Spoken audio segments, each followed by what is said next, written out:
Un diario per 17.000 studenti è quello promosso da Savno, Ascotrade, Alto Trevigiano Servizi e Piave Servizi e presentato oggi a Conegliano. Ma cosa c'entra una multi-utility con le scuole e con i ragazzini e con i diari?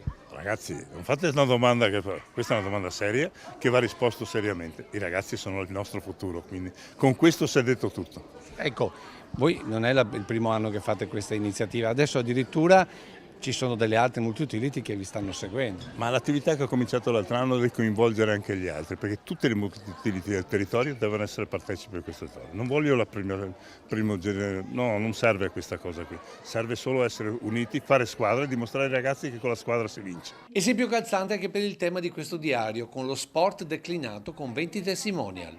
Cosa significa riuscire a raccontare queste storie a queste giovani generazioni in un momento in cui addirittura vengono fuori delle leggi per aumentare la coercizione perché questi ragazzi non hanno insegnamenti?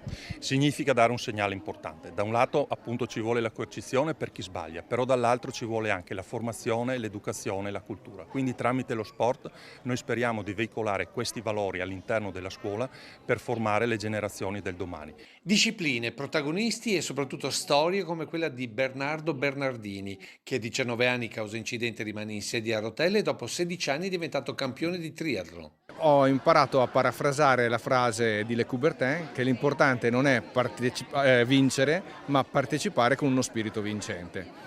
Per cui cercare sempre di dare il meglio di noi stessi e quello è ciò che ho ritenuto e che ho trovato appagante in tutta la mia esperienza. Ma la storia più coinvolgente raccontata nei diari è di Agnese, l'unica bambina nella squadra del mini rugby Vittorio Veneto. Che ci fai tu in una squadra di rugby? Ci vengo per giocare e farmi nuovi amici e diventare brava in quello sport. Che cosa ti sta insegnando questo sport? Di non lamentarsi mai.